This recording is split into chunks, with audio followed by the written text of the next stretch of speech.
The people who are influenced by the big mansions built by the people right at the top are the people just below the top.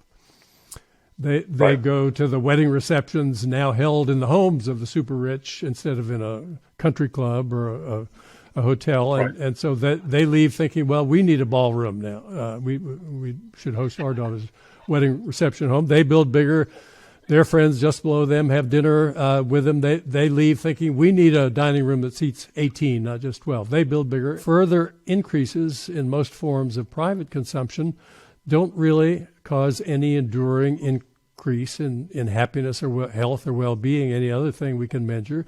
They just raise the bar that defines what we think of as adequate, in the very same way that what I think of as an adequate house here is different from what I would have thought of as an adequate house in Nepal.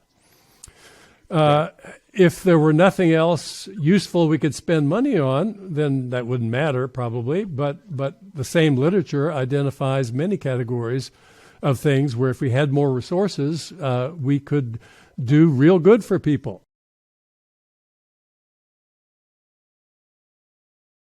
Every context is local, and everyone wants the guests to leave feeling like you celebrated the occasion in a fitting way, and the standards that define what it means to do that are just different in different circles. It would be better for the people at the top if they didn't feel they had to meet those standards. They would be grateful not to have to spend that much money. And I think people sometimes feel embarrassed that they are influenced by the examples of others, but that's just how humans work. The world is so indescribably complex.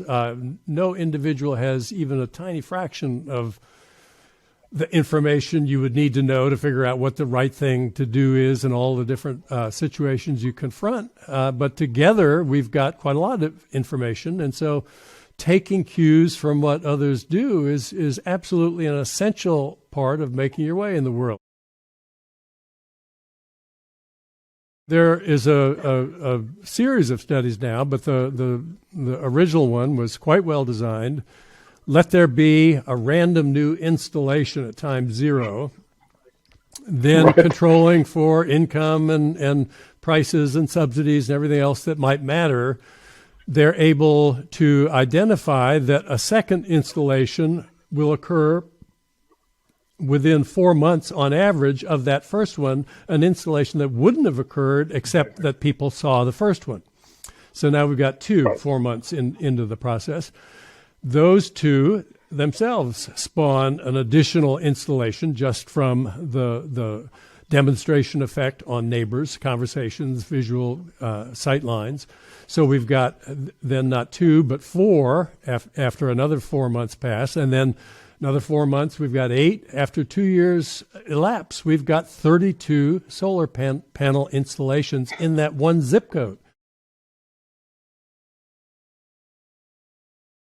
You wouldn't make vegans out of people overnight. You know, we eat because that's what we're in the habit of eating. We what we do. We've grown up with people who ate meat. We eat meat. Our friends eat meat. We feel embarrassed if we don't serve meat when they come to dinner. But if meat-based products got more expensive relative to plant-based products, people would, at the margin, substitute a bit.